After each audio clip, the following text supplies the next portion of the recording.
आ जाओ मत, आ जाओ, बस बस बस बस यार। अरे पैर, बस पैर, बस इधर इधर इधर जाओ, पैर मत छू भाई। देखो ये सब आजकल मॉडर्न बच्चे पैर नहीं छूते। इधर आ जाओ, इधर आ जाओ। धन्यवाद धन्यवाद। इधर इधर आ जाओ, कैमरे के सामने आ जाओ। अमित,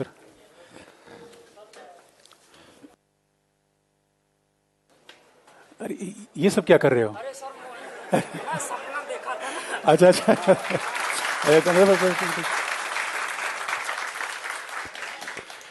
तो देखिए, मैंने पहले कहा है कि टीचर होने का वाकई आपको कई बार लगता होगा कि कोई किस वजह से पढ़ाता है, पता नहीं आप क्या सोचते होंगे, लेकिन पेरेंट्स और टीचर को सबसे बड़ी खुशी इस दिन का इंतजार होता है।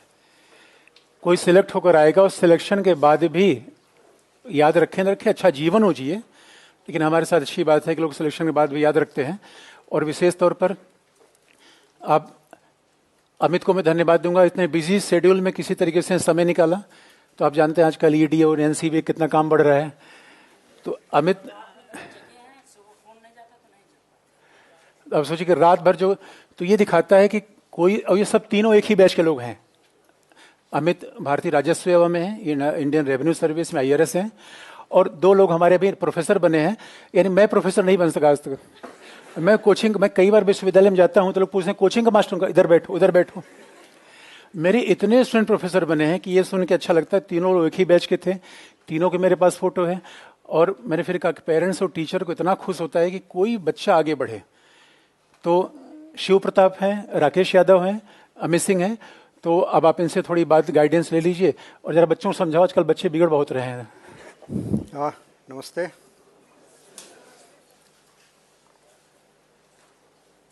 हाँ, 2015 में सिलेक्शन हुआ था मेरा, बट मैं एग्ज़ाम दे रहा था 2008 से, और 8, 9 और 10 में मैंने मेंस दिया था, 10 में इंटरव्यू दिया था, बट किसी कारण से हो नहीं पाया था। फिर मैंने पैरामिलिट्री ज्वाइन कर लिया था as a assistant commandant CRPF। फिर मैंने CRPF ज्वाइन किया था 2011 में। फिर वहीं पे रहते हुए फिर मैंने मतलब UPSC का अटेम्प्ट दिया और फिर इसमें सेलेक्ट हुआ था। जब मैं आया था मुखर्जी नगर तो उसमें मेरा सब्जेक्ट था political science and Hindi literature. तो पॉलिटिकल साइंस इस मुखर्जी नगर के बाज़ार में इतनी ज़्यादा कोचिंगें थीं कि कन्फ्यूजन बहुत था वहाँ पे, कुछ पता भी नहीं था कौन अच्छा है कौन बुरा है। फिर मैं एक डिसीजन लिया कि मैं सरस्वती IAS में मैंने एडमिशन ले लिया था। उसमें सर कोचिंग आई थिंक दूसरे वाली बिल्डिंग में चलती थी। तो सर का एक ही कहना था कि कॉन्सेप्ट क्लियर होना चाहिए और जो राइटिंग होती है आपकी आंसर राइटिंग वो आपकी प्रॉपर होनी चाहिए। क्वेश्चन की क्या डिमांड है उसके अकॉर्डिंग आपका आंसर होना चाहिए।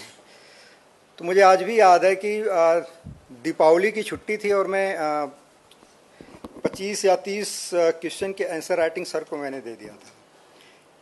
तो सर ने बोला कि अमित आप अच्छा लिख लेते हो, अब कोई दिक्कत नहीं। तो मुझे जो समझ में आया कि प्रीलिम्स की तैयारी करते करते आप उसमें मेंस के लिए हमेशा प्रिपेयर रहिए, क्योंकि जो मुख्य परीक्षा होती है वही आपका सिलेक्शन डिसाइड करती है। प्रीलिम्स एक पार्ट होता है, क्वालिफाइंग नेचर का होता है। उसके बाद आप मेंस में जितना अच्छा करेंगे सिलेक्शन के चांसेस उतने अच्छे होते हैं। तो उसमें काफ़ी कमियां होती हैं। जैसे आप हिंदी मीडियम से लिखते हैं तो उसमें फिर ये कुछ गलतियां हो जाती हैं लिखने वाली, या फिर इंग्लिश से हिंदी का ट्रांसलेशन प्रॉपर क्या होता है, या फिर हिंदी की कोई टर्मोलॉजी है या इंग्लिश की टर्मोलॉजी है तो उसको कैसे लिखते हैं हिंदी में। एक एक चीज़ को सर ने बड़े माइन्यूटली तरीके से उसको चेक किया था, और मुझे लगता है कि उसी का ये इफेक्ट रहा है कि आगे कभी आंसर राइटिंग की ज़रूरत नहीं पड़ी। और जब भी मैं मेंस में गया तो चाहे वो UPSC का हो या फिर या UP PCS का हो, कभी मेंस मेरा रुका नहीं। तो मैं यही कहूँगा कि पढ़िए कम, लेकिन जितना पढ़ रहे हैं उसका 2 टाइम आप उसको लिखने का प्रयास जरूर करिए। पढ़ाई के दौरान ऐसा नहीं कि आप एक रूम में बंद हो जाइए और 10 घंटे 15 घंटे या वॉटेवर जो भी टाइम निकालते हैं उतना टाइम लगता है। 6 से 7 घंटे की पढ़ाई मतलब पर्याप्त होती है, बट वो फुल डेडिकेशन के साथ होनी चाहिए। उस बीच में आप उसमें तो खैर हम लोग के पास उतना इंटरनेट नहीं हुआ करता था। जैसे आजकल इतने सोशल मीडिया हो गए हैं, फेसबुक हो गया, ट्विटर हो गया, या जितने भी ऐप्स हो गए, या इंस्टाग्राम हो गया, उसमें एक फ़ोटो डाल दिया तो कितने लाइक्स आ गए, कितने कमेंट्स आए, ठीक है वो सब भी करना ठीक है, बट जो पढ़ाई का टाइम है आपका 8 घंटे 6 घंटे जो भी आप अपना डिसाइड करते हैं अपने कैपेबिलिटी के अकॉर्डिंग, वो आपका टाइम होना चाहिए, वो आपके पढ़ाई का होना चाहिए। उसके बाद आप सोशल मीडिया पे जाइए, आप यूट्यूब पे देखिए। यूट्यूब देखिए सबसे बढ़िया एक टूल्स है। किसी भी चीज़ को कन्फ्यूजन है, कोई चीज़ें समझ में नहीं आ रहे हैं, कई बार टीचर भी अवेलेबल नहीं रहते हैं, आप सिंपल यूट्यूब पे डालिए, आपको 10-15 वीडियो मिल जाएंगे। उसमें से कुछ अच्छी चीज़ें निकाल लीजिए, उसको नोट कर लीजिए अपने नोटबुक पे। तो बट जो आपका वो पढ़ाई वाला टाइम है और लिखने वाला टाइम है, वो उसके बाद वाला सोशल मीडिया का टाइम आता है। आप यूट्यूब पे जाइए, आप न्यूज़पेपर पे जाइए, आप जिसको भी फॉलो करते हैं वहाँ पे जाइए। तो ये एक स्ट्रेटजी होनी चाहिए। कभी भी बहुत प्रेशर लेके या किसी की स्ट्रेटजी फॉलो करने की ज़रूरत नहीं है। हर एक व्यक्ति अपना एक अलग एंटिटी होता है और वो अपनी क्षमताओं को जानता है और अपने अकॉर्डिंग अपनी चीज़ों को आप सेट करिए। सफलता का मुझे लगता है कि यही एक मतलब मूल मंत्र जो बोला जाता है वो होता है। और एक टीचर से गाइडेंस लीजिए। घूम घूम के एक आदत होती है हम लोगों की, मतलब आई थिंक सबकी ही होती है। जब आते हैं तो मैं दृष्टि का भी नोट पढ़ लेता हूँ, मैं सृष्टि का भी नोट पढ़ लेता हूँ, मैं सरस्वती का भी पढ़ लेता हूँ।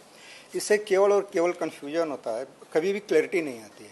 आप अगर जो दृष्टि ले रहे हैं या सरस्वती ले रहे हैं तो जिसको भी ले उसको प्रॉपरली मतलब फॉलो करिए, 100% फॉलो करिए। और एक इस्टेब्लिश टीचर को फॉलो करिए तो आई थिंक वो ज़्यादा बेटर रहता है। और मैं राजेश मिश्रा सर के बारे में क्या बोलूँ, सर के साथ कोचिंग उसमें स्टार्ट हुई थी। हम लोगों का सर आई थिंक दूसरा या तीसरा बैच रहा होगा। आई थिंक सर पढ़ा रहे थे पहले से, बट अलग से कोचिंग सरस्वती नाम से सर ने उस टाइम खोला था। तो फॉलो किया उस चीज़ को, अच्छे से फॉलो किया और जितना बताते रहे उसके अकॉर्डिंग चलते रहे। और अपनी मेहनत होती है और थोड़ा मोड़ा लास्ट में मैं लक फैक्टर मानता हूँ, उसको मैं एकदम इग्नोर नहीं कर सकता हूँ।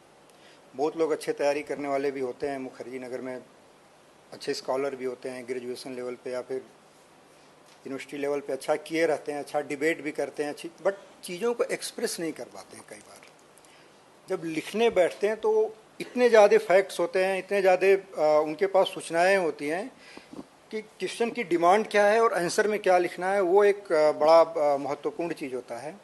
तो आंसर राइटिंग आप लिखते रहिए। सर बोलेंगे कि ठीक है 10-15 लिख लिए बहुत है, बट सर को आप देते रहिए और चेक कराते रहिए। और जो रिमार्क्स सर डालते हैं ना, उस रिमार्क्स पे आप लोग ज़रूर फोकस करिए एक बार कि ये लिखे हैं तो मतलब एक अनुभव से लिखे हैं, तो उस चीज़ों को हमें अपने आंसर में उसको फिर आगे हमें सुधार करनी है। बाकी कुछ पढ़ाई के अलावा भी अगर जो कुछ जैसे कुछ स्पोर्ट हो गया या फिर कोई आपकी हॉबी होती है, नॉर्मली किसी की मूवी देखने की होती है, म्यूजिक सुनने की होती है, कुछ एक्टिव हॉबी आप मतलब मैं बोलूँगा रखने के लिए, उसमें जैसे दौड़ना हो गया या फिर कोई गेम खेल रहे हैं। गेम उनके लिए तो यहाँ पे उतनी इंफ्रास्ट्रक्चर नहीं है, और फिर भी वॉक कर सकते हैं आप, थोड़ा मोड़ा जाके गांधीनगर के सर्किल पे दौड़ सकते हैं, ये सब चीज़ें आप कर सकते हैं। या फिर पता ना अभी वो ग्राउंड है कि नहीं, सैटरडे संडे को आप क्रिकेट भी जाके खेल सकते हैं, तो माइंड फ्रेश हो जाता है उससे। कई बार जो अंदर की चीज़ें रहती हैं गंदगी, वो पसीने के साथ बाहर निकल जाती हैं, फिर आदमी फ्रेश माइंड के साथ पढ़ाई करता है। तो दोनों चीज़ में बैलेंस रखना है। पढ़ाई वाला पार्ट है तो पढ़ाई, सोशल मीडिया वाला पार्ट है तो सोशल मीडिया, खेल वाला पार्ट है तो पूरा फुल डेडिकेशन के साथ उसमें खेलना चाहिए। और कोई भी परीक्षा ऐसी नहीं होती कि कोई निकाल नहीं सकता। मैं मतलब बैकग्राउंड मैं आजमगढ़ का रहने वाला हूँ, बहुत अच्छा बैकग्राउंड नहीं है। फैमिली जो है वो किसान फैमिली रही है, जो एकेडमिक रहा है वो भी मतलब ऐसे ही रहा है, बट डेडिकेशन रहा, सर का गाइडेंस रहा और लक फैक्टर रहा, तो चीज़ें अपने आप धीरे धीरे धीरे धीरे होती चली गई। तो मेरे ओर से तो यही है। आप लोग अगर जो कुछ पूछना चाहते हैं तो आप पूछ सकते हैं।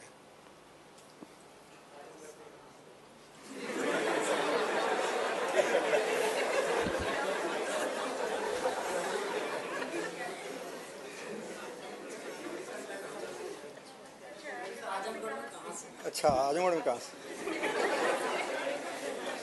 मतलब ज़्यादातर लोग पूर्वांचल या बिहार या फिर यूपी या मतलब एनसीआर रीजन से ही होंगे, इसमें हिंदी बेल्ट से ही लोग होंगे। कुछ स्पेसिफिक क्वेश्चन है तो आप मोस्ट वेलकम।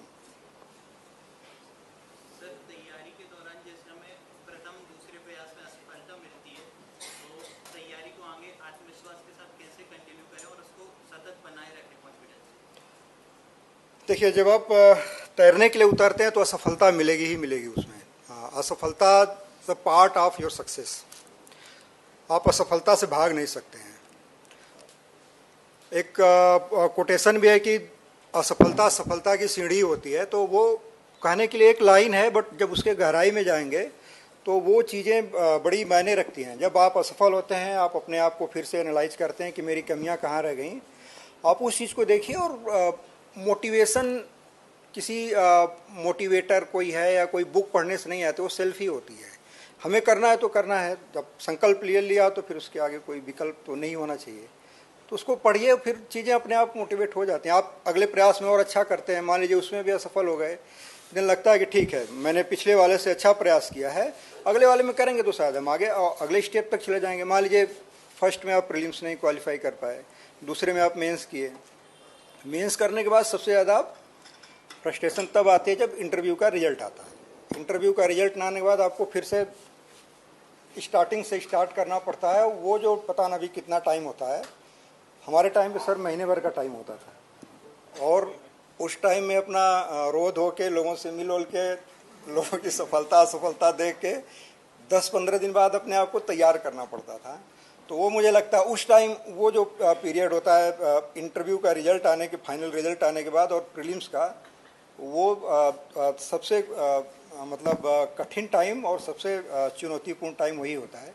उसमें अगर जो आप संभाल लिए तो मुझे नहीं लगता है कि लाइफ के किसी भी सिचुएशन में आप अपने आप को मतलब खड़ा कर सकते हैं। मैं तो ये मानता हूँ। और मैंने इस चीज़ मतलब ये अनुभव है, स्व अनुभव जिसको बोलते हैं वो है। तो मोटिवेशन तो सेल्फ होता है। आपका अपने आप को और आगे ले जाने की कोशिश करिए तो आ जाता है मोटिवेशन, उसमें कोई दिक्कत नहीं होती।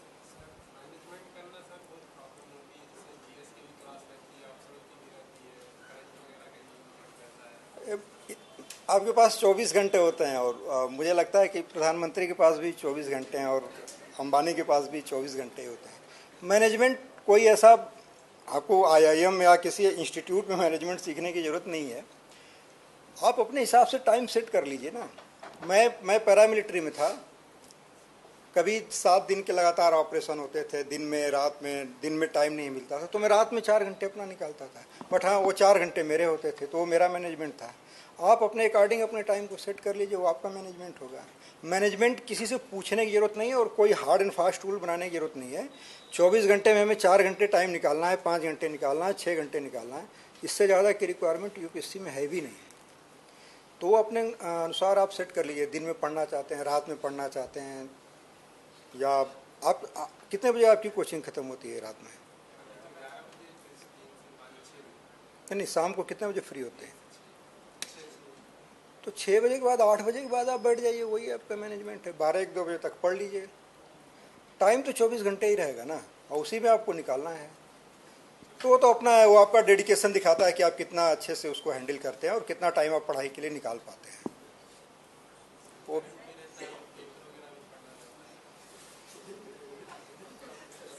टाइम निकालना पड़ता है। देखिए, अभी मैं मेरी सर एक सर्च चल रही थी, आज रेड थी रात में। मैं लगभग पटपड़गंज एरिया में थी सर। अच्छा। 3 बजे सर मैं घर गया हूँ और लगभग 3:30 बजे सोया। फिर मैं तो आ भी नहीं पाता सर, शिव का फ़ोन आ गया, फिर मैं उठ के जल्दी जल्दी नहा वहा के चला गया। ये तो सो जाते हैं, क्लास में नहीं आते। तो उसको है 2-3 साल का पीरियड होता है पढ़ाई का। ये पीरियड में आप अगर जो 2 घंटा कम सो लेंगे तो ऐसा नहीं होगा कि बहुत बड़ा आपका कोई मतलब नुकसान हो जाएगा। तो 2-3 घंटा मैनेज कर लीजिए, 5-6 घंटा अपने हिसाब से उसको आप मैनेज करके पढ़ाई कर सकते हैं।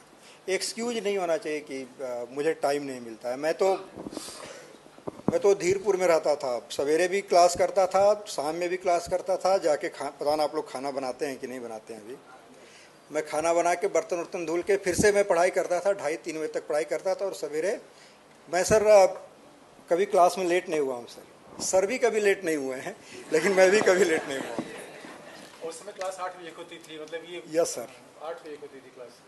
मैं कभी क्लास में लेट नहीं हुआ और पढ़ाई किया। तो ये आप उस हिसाब से अपना डिसिप्लिन मेंटेन करिए, आगे भी काम आता है। लाइफ में डिसिप्लिन हमेशा होना चाहिए। टाइम निकाल लीजिए, उसमें कोई इशू नहीं है।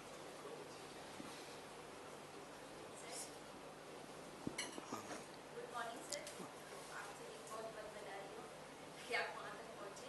बट मेरा प्रश्न ये है कि शॉर्ट नोट कितने इम्पोर्टेंट होते हैं, जो हम बनाते हैं उसके लिए साइन नोट्स बनाते हैं वन वर्ड में, तो हमारी एग्जामिनेशन के लिए कितने इम्पोर्टेंट? शॉर्ट नोट्स, हाँ, शॉर्ट एंड साइन नोट्स बोलते हैं। ओके, सिनॉप्सिस टाइप का जो सिनॉप्सिस, जब आप बैठ जाइए, सिनॉप्सिस जब आप नोट्स पढ़ते हैं, क्लास पढ़ते हैं, उसके आधार पर जब आप सिनॉप्सिस बनाते हैं तो उसमें एक चीज़ ये ध्यान रखने वाली चीज़ होती है कि उसमें ऐसा कोई की पॉइंट जो होता है या जो इम्पॉर्टेंट पॉइंट है वो छूट न जाए। ये सिनॉप्सिस आपको तब काम आता है जब आप मेंस के लिए जाते हैं और लास्ट के 12 घंटे 24 घंटे में जब आपको चीज़ों को रिवाइज करना रहता है तो आप बड़ी बड़ी बुकलेट खोल के नहीं पढ़ सकते हैं, न किताब पढ़ सकते हैं। तो सिनॉप्सिस उस टाइम बहुत काम आता है। एक आउटलाइन बना ली, ये पॉइंट है, इसके प्लस पॉइंट है, इसके माइनस पॉइंट है, ये हमारा सजेशन है, ये सब चीज़ें करते करते। बट सिनॉप्सिस इतना स्ट्रांग और पॉइंट के साथ होना चाहिए कि आप एक बार सिनॉप्सिस पढ़ें तो आपको फिर दोबारा नोट उठाने की जरूरत नहीं पड़े। और ये सिनॉप्सिस आपको अभी यूपीएससी में पता नहीं क्या पैटर्न है सर, जब सर 600 वर्ड्स की जब लिमिट होती थी तो सर इवन जब क्वेश्चन पढ़ते थे तो सबसे पहले लास्ट पेज पे मैं सिनॉप्सिस ही बनाता था कि क्वेश्चन के डिमांड है, ये 4 पॉइंट मेरे इसमें रहेंगे, ये इसमें रहेंगे। तो सिनॉप्सिस इम्पॉर्टेंट चीज़ है और उसको हमेशा बना के रखना चाहिए। इवन आप कोई भी न्यूज़पेपर पढ़ रहे हैं तो उसमें भी मतलब सबकी पढ़ने की ज़रूरत नहीं है। हर एक व्यक्ति की अपनी एक अलग विचारधारा होती है। वो आदमी उस विचारधारा के अनुसार कोई दक्षिणपंथी या कोई वामपंथी या कोई मध्यम मार्गी लिखता है, तो चीज़ें पूरी उसकी फॉलो नहीं करनी है, बट उसमें से जो अच्छे पॉइंट जो आपके लिए रेलिवेंट लग सकते हैं उसको हमेशा सिनॉप्सिस में आपको जगह देना चाहिए। तो सिनॉप्सिस तो खुद से बनाना चाहिए और उस सिनॉप्सिस में भी क्या पॉइंट ऐड कर सकते हैं वो चीज़ें मतलब होनी चाहिए, ताकि मेंस के टाइम हमारा जो टाइम होता है वो बच सके। और जितनी बार सिनॉप्सिस बनाएंगे, मतलब पढ़ेंगे, सिनॉप्सिस बनाएंगे, तो उसमें कुछ ना कुछ चीज़ें ऐड होती रहती है। तो एक बार आप पढ़ भी रहे हैं, सिनॉप्सिस भी बना रहे हैं, तो चीज़ें माइंड में पिक्चर एक माइंड में पिक्चर क्लियर रहती है कि इस टॉपिक पे मेरा ये है और मैं इससे रिलेटेड किसी टॉपिक पे कुछ भी लिखना हुआ तो मैं आराम से लिख लूँगा। इवन आप एसे राइटिंग में इसका मतलब बड़ा योगदान रहता है इसका। एसे राइटिंग तो अभी शायद 2 या 3 एसे हो गया है, बट हमारे टाइम पे 1 एसे हुआ करता था। उसमें तो मतलब हाफ एन आवर, शुरू का half an hour examination hall में तो पूरा सिनॉप्सिस पे ही चलता था कि मेरे ये पॉइंट होने चाहिए, ये पॉइंट होने चाहिए। तो सिनॉप्सिस का रोल तो है। अभी आई थिंक 100 वर्ड्स या 50 वर्ड्स में सिनॉप्सिस बनाने की जरूरत नहीं है, बट मोर देन 200 या 300 अगर जो वर्ड्स लिमिट है आपकी, तो सिनॉप्सिस की जरूरत पड़ती है उसमें। लिखने का प्रयास आप लोग हमेशा करना।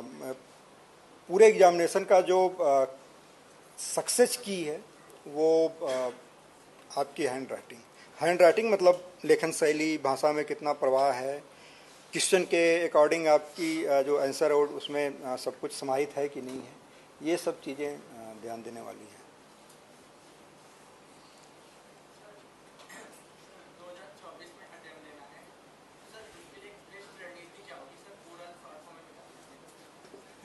रणनीति मतलब युद्ध नहीं है कोई, इसमें रणनीति नहीं चाहिए कोई भी। ऐसे ही मैं लाइटर नोट पे बोला, एक रणनीति के तहत काम करना चाहिए, मतलब एक सिस्टमेटिक वे में आप तैयारी करिए कि बट वही मैं जो शुरू में आपको बताया था चीज़ें कि आप प्रीलिम्स और मेंस को अलग एंटिटी मान के अलग अलग टाइम पे तैयारी मत करिए।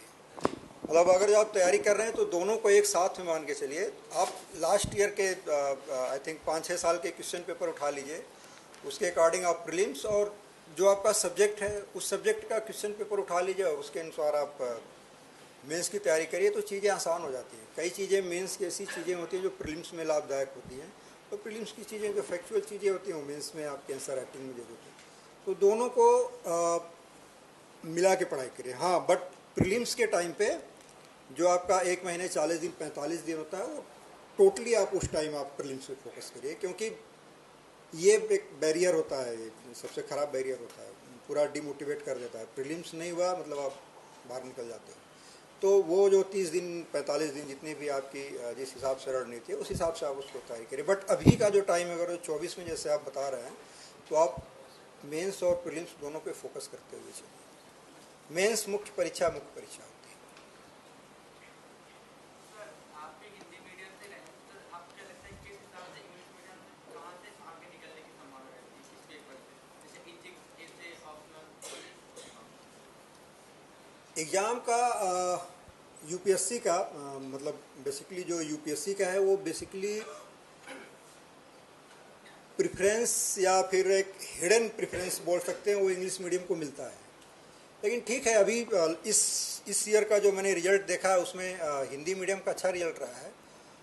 और भारत सरकार की भी ये कोशिश है, जैसे जो फाइलें भारत सरकार में चलती हैं वो नॉर्मली जो नोट शीट बनती है या जो भी डॉक्यूमेंट्स बनते हैं वो इंग्लिश में ही रहते हैं। बट अभी गवर्नमेंट का मैं साल भर से फोकस देख रहा हूँ कि चीज़ें हिंदी पे फोकस की जा रही हैं। जैसे गृह मंत्रालय में 19 के बाद से लगभग फाइलें बाइलिंगुअल हो गई हैं या हिंदी में काम चल रहा है। वहाँ पे वित्त मंत्रालय में भी लगभग स्थिति धीरे धीरे स्टेप बाय स्टेप चेंज हो रही है। तो ऐसा कोई मतलब बट एग्जामिनेशन पर्पज पे जो एक तो मेंस में जो इंग्लिश वाला जो वो क्राइटेरिया रहता है जिसको लेके आधी एनर्जी मेंस में, तो मुझे लगता है पता ना अभी क्या है सर, उस टाइम पे सर आधा लोग केवल इंग्लिश को लेके परेशान रहते हैं कि मेरा क्वालिफाई होगा कि नहीं, और 200 से 300 लोग ऐसे होते हैं कि जो इंग्लिश में क्वालिफाई नहीं कर पाते थे। अभी आई थिंक आप लोग ऐसे बैकग्राउंड से आते होंगे कि इंग्लिश मतलब बेसिक आती होगी। ये एक मैं मानता हूँ डिस्क्रिमिनेशन तो है, मतलब इंग्लिश को क्यों प्रेफरेंस दिया जा रहा है आई डोंट नो। किसी भी भाषा को नहीं देना चाहिए, और जब आपकी मातृभाषा जो भी है, हिंदी है या तमिल है, तेलुगु है, उसको बढ़ावा दीजिए। बट एक इंग्लिश के बेसिस पे आप किसी का अगर जो एग्जामिनेशन मेंस एग्जामिनेशन का आप पेपर ही नहीं चेक कर रहे हो, इससे बड़ा इस लोकतंत्र में मुझे नहीं लगता कि इससे बड़ी कोई गिमिक होगी कि मतलब एक देश में जहाँ पे 2% लोग भी ढंग से इंग्लिश नहीं जानते हैं, और वहाँ पे एग्जामिनेशन पैटर्न में आप एक ऐसा पेपर रख रहे हो इंग्लिश का जो कहने के लिए बेसिक नेचर का होता है बट हिंदी मीडियम वालों के लिए टफ होता है, और उसके बेसिस पे आप उसका मूल्यांकन नहीं कर रहे हैं। ये एक बड़ी बात है। बट आपको उसी जो सिस्टम है उसी में आप अभी उसको किसी तरीके से बैलेंस करिए।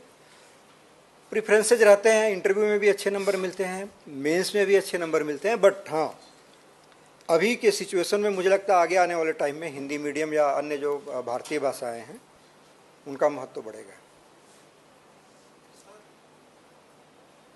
जैसे हम तैयारी के दौरान किसी और चीज़ों की भी तैयारी करते रहते हैं, जैसे यूजीसी करते रहते हैं, किस चीज़ की?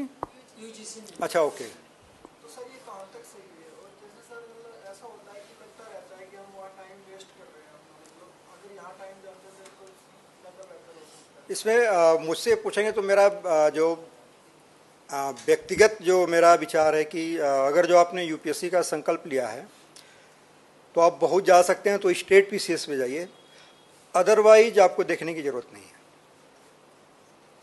मैंने मतलब नहीं किया, जब मेरा थर्ड अटेम्प्ट ख़त्म हो गया था, जब एक अटेम्प्ट बचा था तब मैंने फिर सीएपीएफ के लिए ट्राई किया था। उससे पहले फिर मैंने कभी सोचा नहीं था। तो संकल्प है तो फिर आई थिंक विकल्प की ज़रूरत नहीं होनी चाहिए। आप घाल मेल दो नाव पे सवार होंगे तो सफ़र थोड़ा कठिन हो जाता है ना, टाइम लगता है।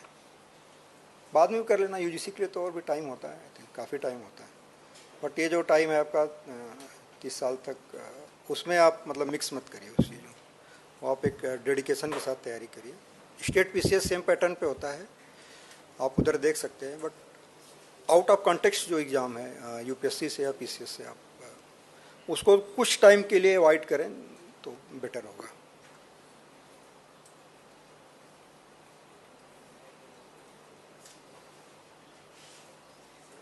हाँ,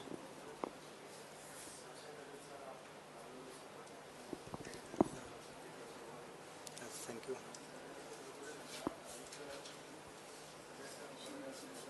थोड़ा जोर से बोलिए, सुनाई नहीं दे।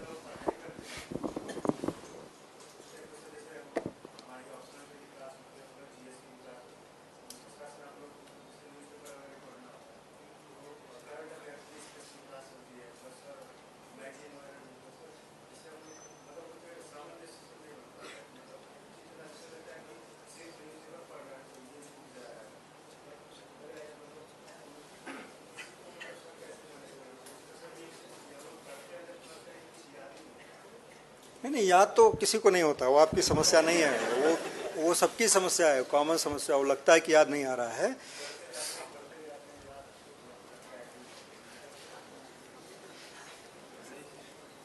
अब ये मतलब वो याद न होने वाली समस्या तो सबके साथ होती है, बट उसको वही है कि चीज़ें आप जैसे वो एक बच्ची थी जो बोल रही थी सिनॉप्सिस वाला, आप सिनॉप्सिस वाला सिस्टम बना लीजिए, सिनॉप्सिस को बार बार पढ़िए तो आपके जो की पॉइंट्स, जो की एरिया रहता है वो आपके माइंड में कहीं ना कहीं पे वो बैठ जाता है, वो अवचेतन में बैठ जाता है। जब आप एग्ज़ाम हॉल में बैठते हैं तो आपका दिमाग मतलब सुपर फास्ट चलता है, तो उसमें चीज़ें याद आ जाती हैं।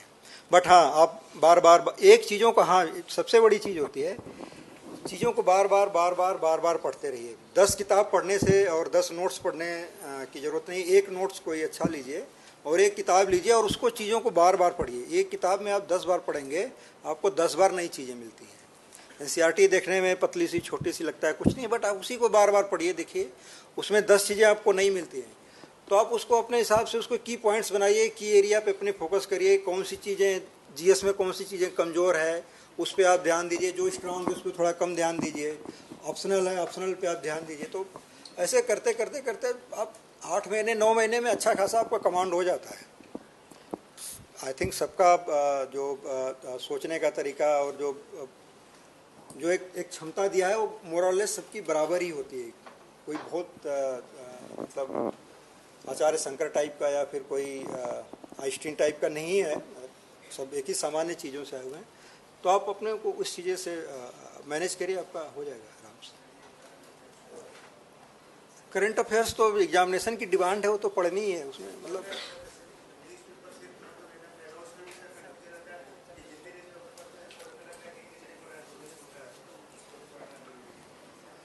आप न्यूज़पेपर पढ़ते कौन से हो?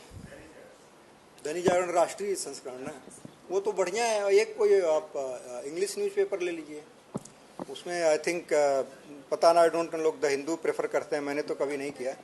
इंडियन एक्सप्रेस थोड़ा बैलेंस है, इंडियन एक्सप्रेस ले लीजिए, दैनिक जागरण ले लीजिए। 2 पेपर से ज़्यादा की ज़रूरत नहीं है। और पूरा आपका ऑप एड जो पेज होता है, एडिटोरियल पढ़ने की ज़रूरत नहीं है, लंबे लंबे ले, उसको आपको कुछ नहीं करना है। उसमें आप जो चीज़ें फैक्चुअल जो चीज़ें आ रही हैं उसमें आप उसको डिवाइड कर लीजिए कि साइंस एंड टेक का कौन सा है, इकोनॉमिक्स का कौन सा है, इंटरनेशनल रिलेशन कौन सा है, नेशनल इशू में करंट इशू क्या चल रहे हैं। यही 4-5 चीज़ें फोकस होती हैं। हर एक व्यक्ति का एडिटोरियल पढ़ने की जरूरत नहीं है, वो कन्फ्यूजन के अलावा और आपको कुछ नहीं देगा।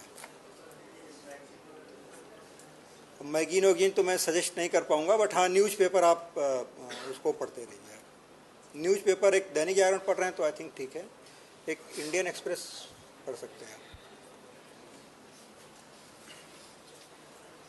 सर आंसर राइटिंग में एक बेसिक गलती ये होती है कि वर्तनी में बड़ी प्रॉब्लम आती है। वर्तनी की प्रॉब्लम वो सबके साथ होती है, और सर वर्तनी में बहुत ध्यान देते हैं। मैं उसमें एग्जैक्ट वर्तनी शब्द मुझे याद नहीं आ पाया था, तो सर वो भी चेक करते हैं, इधर की मात्रा है, किधर की मात्रा है, इधर की, तो वो सर वो चेक करते हैं बहुत अच्छे से। तो आंसर राइटिंग आप लिखिए और सर से ज़रूर आप उसका इवेलुएशन ज़रूर कराइएगा। वो लिखते लिखते लिखते लिखते चीज़ें, वर्तनी की जो गलतियाँ होती हैं, शुद्धियाँ होती हैं, वो धीरे धीरे ठीक हो जाती हैं। ऐसा होता है सर कि पता होता है शब्द का, फिर भी एक ही शब्द को पेज पे 3 बार अलग अलग लिख देते हैं सर। तो आप जैसे न्यूज़पेपर ऊपर पढ़ते हैं तो उसमें कुछ अच्छे शब्द आते रहते हैं, या हिंदी का या इंग्लिश का जो भी पढ़ रहे हैं, तो उसमें जो उसकी टर्मोलॉजी होती है वो आते आते नई नई टर्मोलॉजी तो पढ़ने से ही होती है। एक ही चीज़ को पढ़ेंगे तो नई टर्मोलॉजी नहीं आ पाएगी, बट आप न्यूज़पेपर पढ़ते हैं तो कुछ अच्छी अच्छी शब्दावलियाँ उसमें मिलती रहती हैं, तो आ जाती हैं, लेखन में भी वो आती हैं। फिर सर्विस में क्या क्या होता है, क्या क्या मजा मिलता है?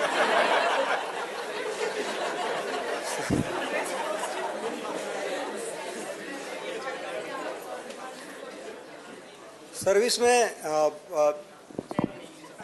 चैन नहीं है, कोई तो बोला है, सही बोला है, बहुत प्रेशर है, मतलब काम का बहुत ज़्यादा प्रेशर रहता है, परफॉर्मेंस का रहता है, एंड बाकी चीज़ें सेकेंडरी हो जाती हैं। जो आपको लगता है कि अच्छा है 4 लोग साथ में, या मेन चीज़ें होता है पता ना। मैं तो सर अभी इसी पॉलिटिकल उसमें चल रहा हूँ, बट सर वर्क का जितना प्रेशर है, आप मतलब आप कई बार आपको लगता है कि आप फैमिली जो है आपसे दूर होती जा रही है, इतना प्रेशर आता है। तो आप उसको डिनाई नहीं कर सकते हैं, बहुत प्रेशर आता है। वो मजा पूछ रहा है, मज़ा तो बहुत सब्जेक्टिव चीज़ है। आप आपके लिए कुछ और मज़ेदार चीज़ें होगी, हो सकता हो मेरे लिए ना हो, या मेरे लिए जो चीज़ें वो आपके लिए ना हो। तो ये तो सब्जेक्टिव है, आप किस चीज़ में मज़ा लेते हैं वो।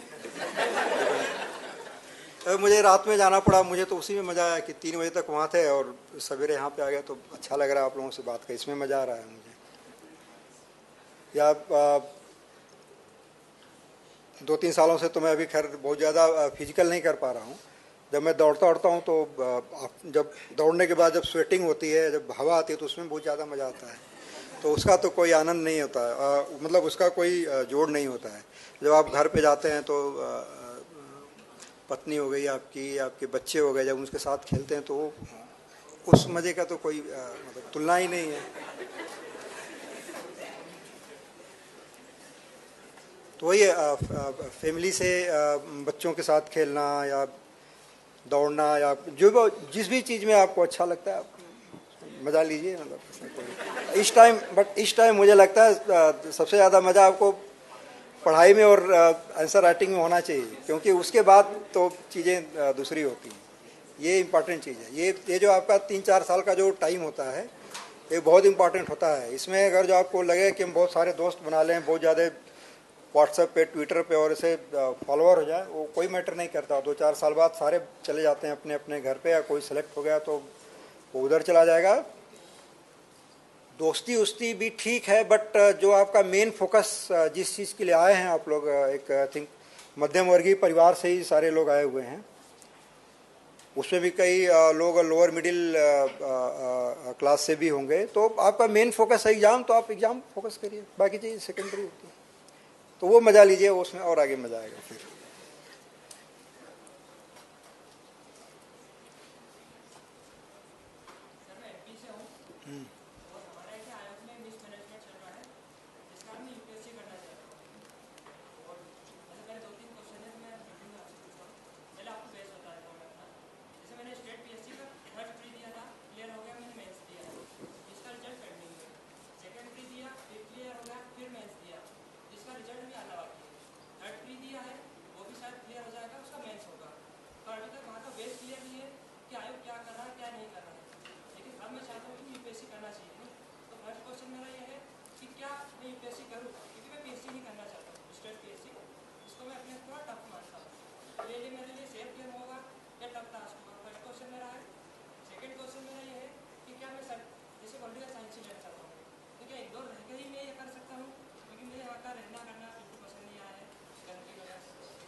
एक मिनट, इंदौर के रहने वाले जो भी हैं उनको दिल्ली पसंद नहीं आएगा, ये नेचुरल है।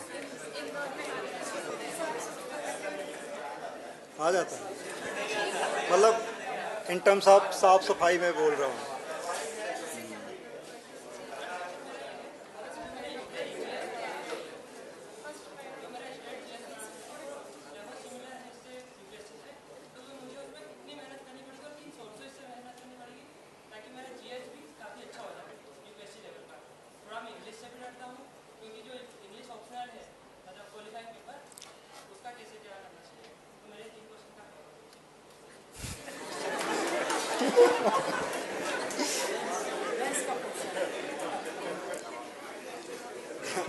क्या नाम है आपका?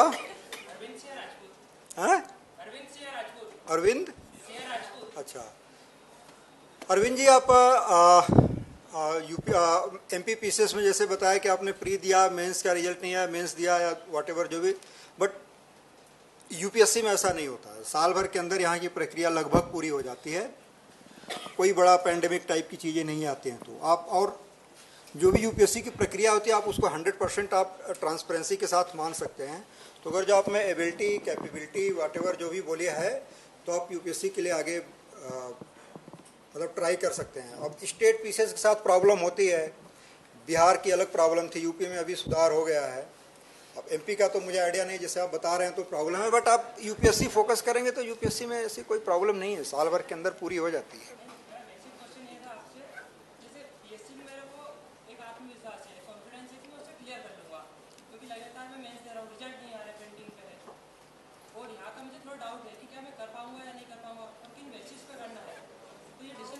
नहीं, आपको अपने ऊपर डाउट क्यों है? आप नहीं, डाउट नहीं रखना है। मैं बता रहा हूँ, जब आप वहाँ पे बार बार जब आप मेंस दे रहे हैं तो लगभग सिमिलर पैटर्न होता है यूपीएससी का।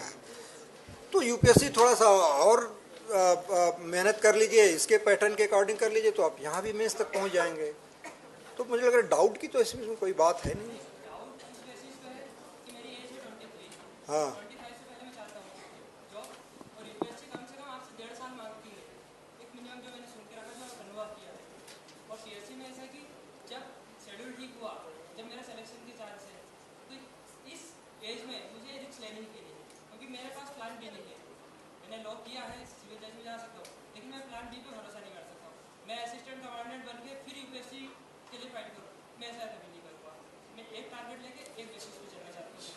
तो आपने मतलब डिसाइड क्या किया, आपको एमपीपीसीएस करना है या यूपीएससी करना है?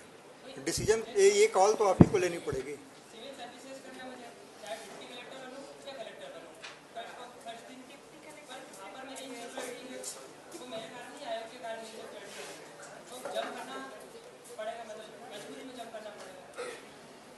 तो मतलब आप मुझसे पूछना क्या चाहते हैं?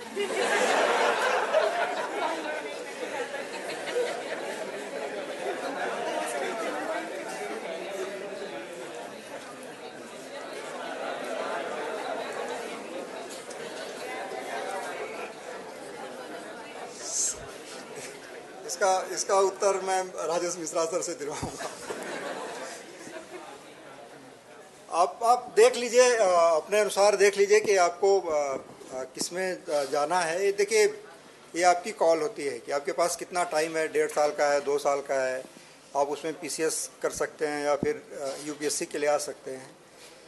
ये आपका डिसीजन होना चाहिए। इसमें मुझे किसी सजेशन की ज़रूरत नहीं होनी चाहिए। आप अपनी एबिलिटी देखिए और आगे देखिए कि मैं कर सकता हूँ कि नहीं कर सकता हूँ। इसके अलावा कोई बट नहीं होना चाहिए इसमें।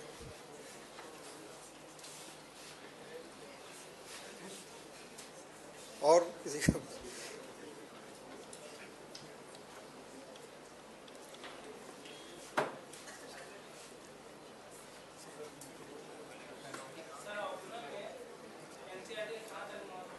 ऑप्शनल में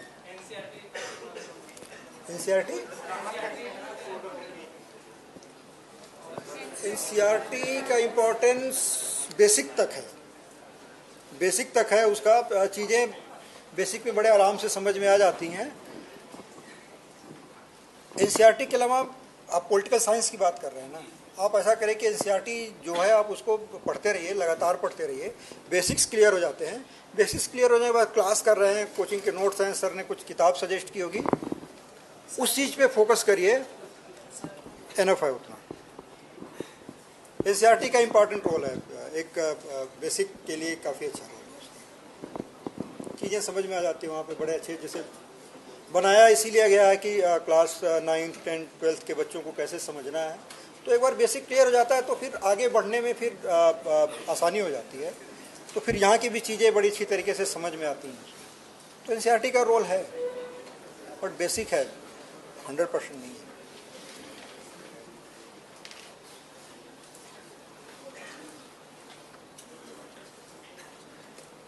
आई थिंक अब क्वेश्चन कुछ है नहीं, रिपीट हो रहा है। तो मैं अब चाहूँगा सर से कि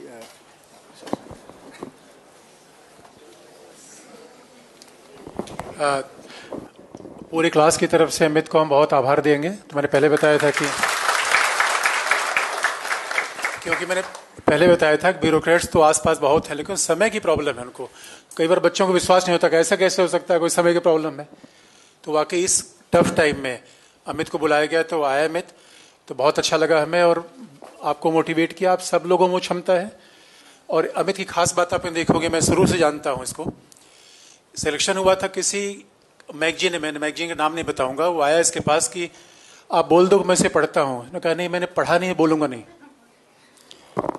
ये व्यक्ति करेक्टर दिखाता है। आपने सोचा होगा क्या बताएगा कि मैं इस मंत्री के साथ घूमता हूँ, मैं एक IAS ऑफिसर, तो ऐसे बात करना चाहिए। लेकिन इसकी बातों का आपने ऑब्जर्व किया होगा तो ये एक बहुत बड़ी शख्सियत की पर्सनालिटी होती है कि वो ये नहीं बताया कभी हम क्या नौकरी में चाह रहे हैं। उसने बताया क्या, मैं दौड़ता हूँ, परिवार के साथ होता हूँ।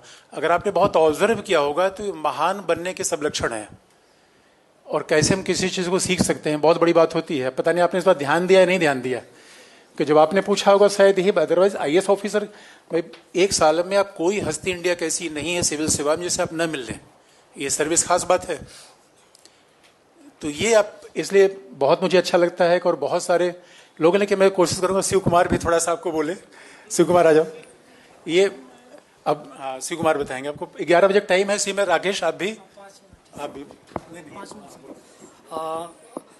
पूजनीय राजेश मिश्रा सर और अमित जी, राकेश जी और आप सभी गुरु भाई, आप सभी लोगों को मैं 2 बातें ही प्रमुख रूप से गुरु भाइयों को बताना चाहूँगा कि 2 बधाई। पहली तो आप लोग बिल्कुल सर से जुड़े हैं इसके लिए, क्योंकि हम लोग मुखर्जी नगर के एक तरीके से 10-12 साल के कीड़े हैं, और सर के यहाँ आप लोग जुड़े हैं, तो इसके लिए पहली बधाई। और दूसरी बधाई आप लोगों को कि आप लोग जो है यहाँ तक आए हैं अपने घर से तैयारी करने के लिए। तो जो गुरु भाई होने के नाते आप लोगों को मैं सुझाव दूंगा वो ये कि आप काउंट कर लीजिए, आप काउंट कर लीजिए जितने मित्र आपके कमरे पे आते होंगे, जिनके साथ आप जिनके कमरे पे जाकर आप खाना खाते होंगे, या जो आपके कमरे पर आकर खाना खाते होंगे, उनको आप काउंट कर लीजिए, उतने साल लग जाएंगे।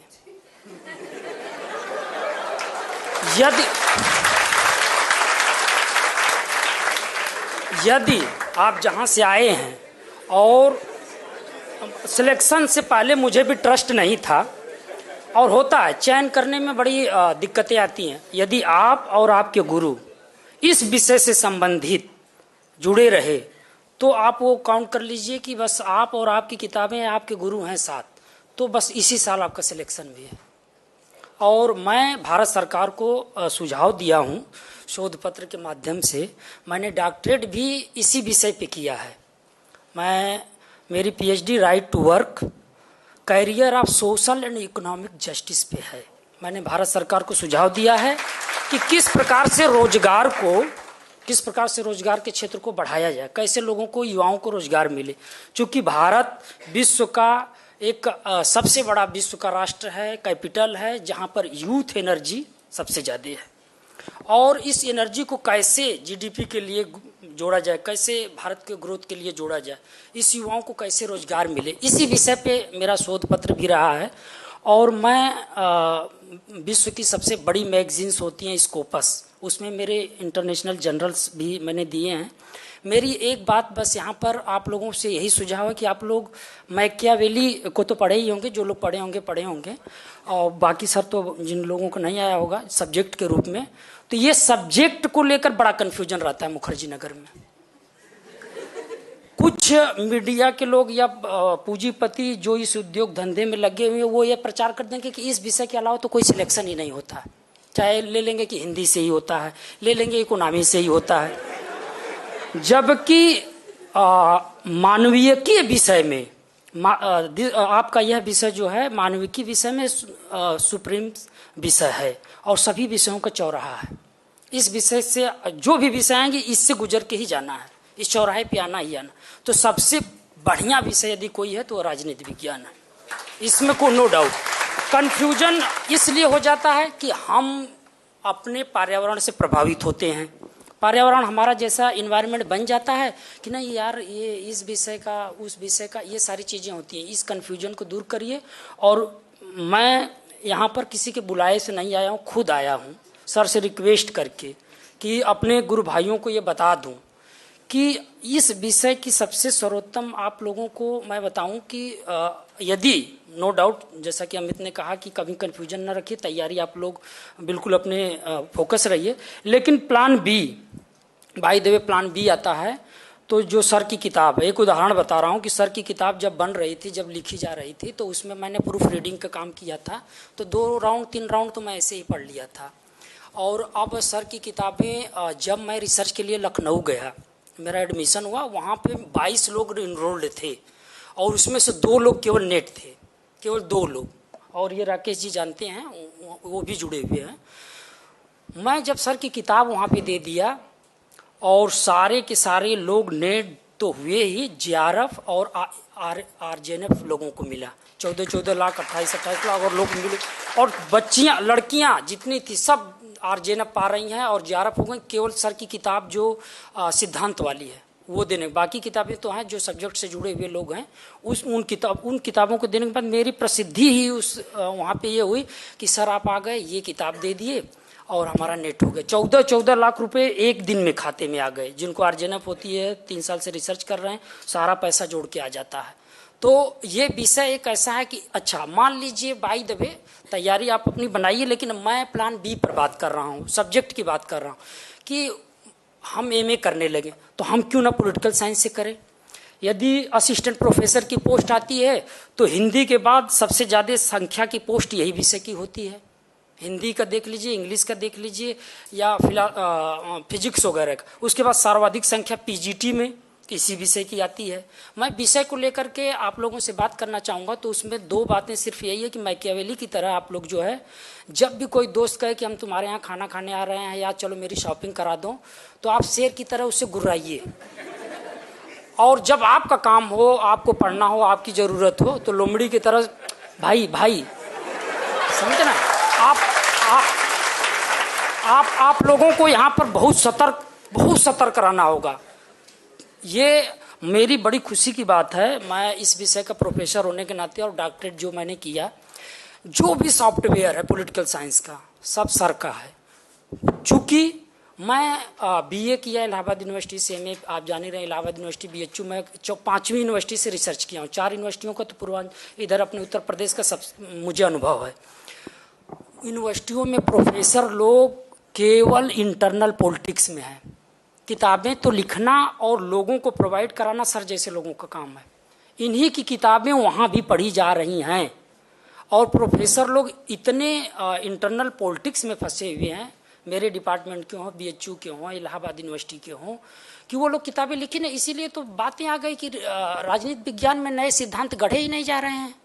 एंड ऑफ द हिस्ट्री की बात आप लोगों ने फुकुयामा सुना ही होगा। आप ये देखिए कि नई चीज़ अभी वर्तमान में कोई विश्व में आइडियोलॉजी बची है तो क्या बची है? सारी आइडियोलॉजी खत्म हो चुकी है, केवल लिबरलिज्म का बचा है। और आज इसी बात का अध्ययन आप लोगों के साथ पूरे विश्व में चल रहा है कि राज्य और व्यक्ति का संबंध क्या हो, कितने अधिकार राज्य को मिले, कितने अधिकार व्यक्ति को मिले, निजीकरण होना चाहिए कि नहीं होना चाहिए, या आपका सार्वजनिकरण होना चाहिए। यदि कांग्रेस सार्वजनिकरण की मांग कर रही है तो वर्तमान सरकार ने क्यों? लिबरलिज्म, बस यही एक आइडियोलॉजी बची है पूरे वर्ल्ड में। यदि हमने कुछ सीखा है तो सर से सीख, पूरा सॉफ्टवेयर। तो इसीलिए मैंने पहली बधाई आप लोगों के लिए इसलिए दी कि सर से आप लोग जुड़े हैं। ये चयन आप लोगों का बधाई का पात्र है।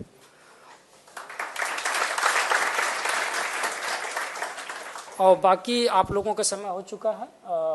मैं चाहूँगा कि एक छोटी सी, बहुत छोटी सी 2 मिनट की 1.5 मिनट की कहानी है, उसके माध्यम से अपनी बात को यहीं समाप्त करूं। मेरे गांव के बाहर एक मंदिर है और मंदिर पे महात्मा जी और गांव के किसान का पुत्र, 2 पुत्र थे।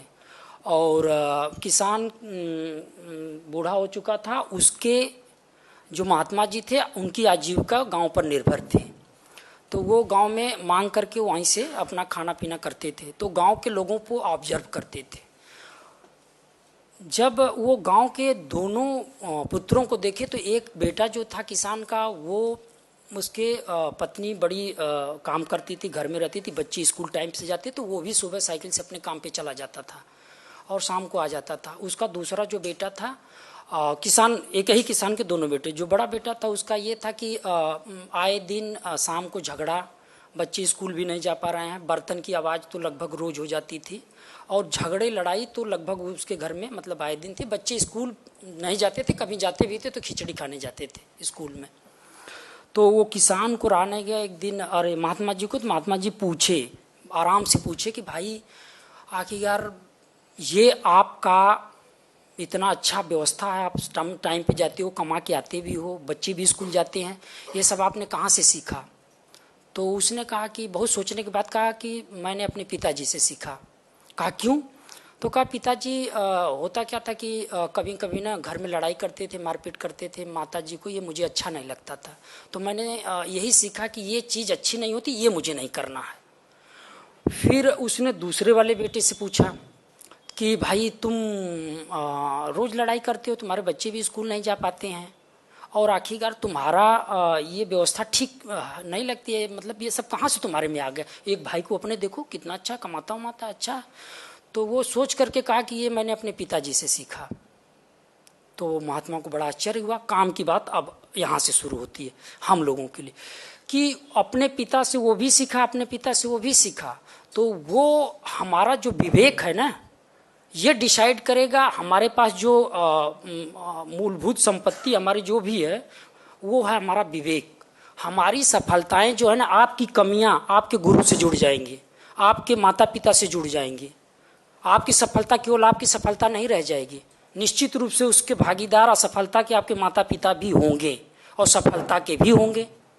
आपकी सफलता होती है, इसलिए आपको अपने विवेक से ये तय करना है कि आप सीखते क्या हो। अपने पिता से, आप गुरु से आप सीखते क्यों, अच्छी चीज सीखते हो या बुरी चीज सीखते हो, ये आपके विवेक पर निर्भर है।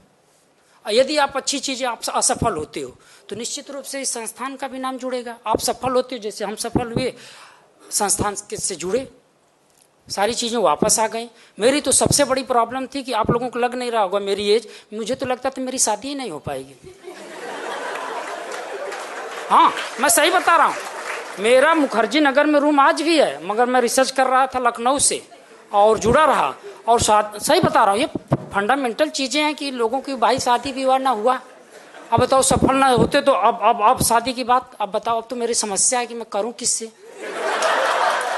नौकरी, ये कह रहे नौकरी वाले से करो, तो ये करेंगे नहीं भाई शिव भाई, मतलब तीनों लोग पार्टनर थे, ऐसा भी नहीं है, तीनों लोग पार्टनर थे। और मेरे बैच में जो भी मेरे अगल बगल सर के क्लास में रहे, चाहे सर सौरभ पांडे सर हों, चाहे हम लगभग, मुझे याद है कि जो मेरे दोस्तों में मतलब था, तो वो सब सेलेक्ट हुए हैं।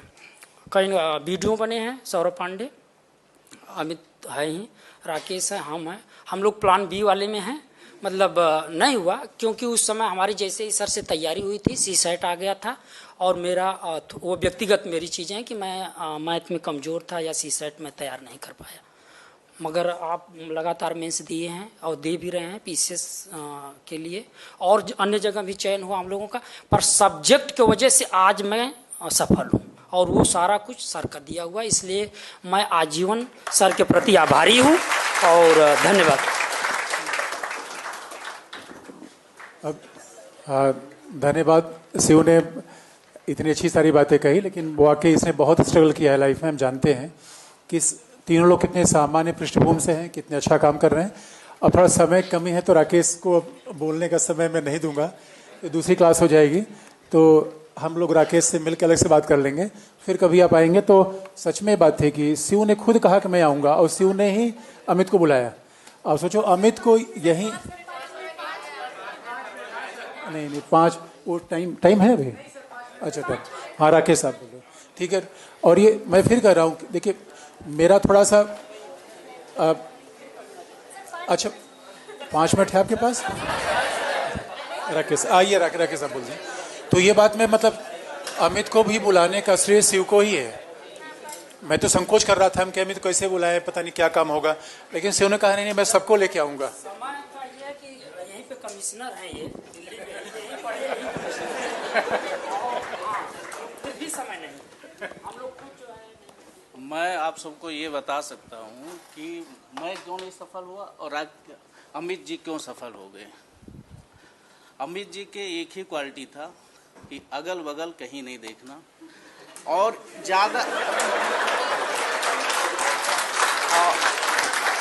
साथ ही में थे हम सब। और तो प्रोफेसर बन के सफल क्यों नहीं हुए? नहीं हुए, बी प्लान में सर, बी प्लान में चेंज हुए हम। और अमित जी के पास सर जी के नोट्स के बाद कोई किताब नहीं था, किताब 1-2 था जो सजेस्ट किए थे सर, वही था, बाकी और नोट्स किसी कोचिंग का नहीं था, फुल साइंस का। ये क्वालिटी है। और आंसर राइटिंग हम सब नहीं कर पाते थे उस समय, लेकिन अमित जी करके सर को लगातार दिखाते थे। यही कारण है कि सीआरपीएफ में जाने के बाद भी सिलेक्शन हुआ, जबकि बहुत हार्ड नौकरी, बहुत हार्ड नौकरी थी। बस और क्या बोले। ठीक है, और आपका बहुत बहुत धन्यवाद, आप लोगों ने इतना धैर्य रखा, और ये मेरे लिए हमेशा खुशी की बात रहेगी कि आप भी उतना ही अच्छा करें। तो आपको भी अग्रिम शुभकामनाएं कि मैं आपको भी ऐसे बुलाऊं। और कई बच्चे तो ही बोले सर हम भी मंच पे आना चाहते हैं, मैंने कहा अभी उससे ऐसा बन जाओ तो बुला लेंगे। तो आप लोगों को बहुत शुभकामनाएं। अगली क्लास आपको 12 तारीख की रहेगी, कि इधर रक्षाबंधन वगैरह सब मिला के छुट्टी रहेगी, तो 12 तारीख को अगली क्लास रहेगी। फिर बहुत बहुत धन्यवाद।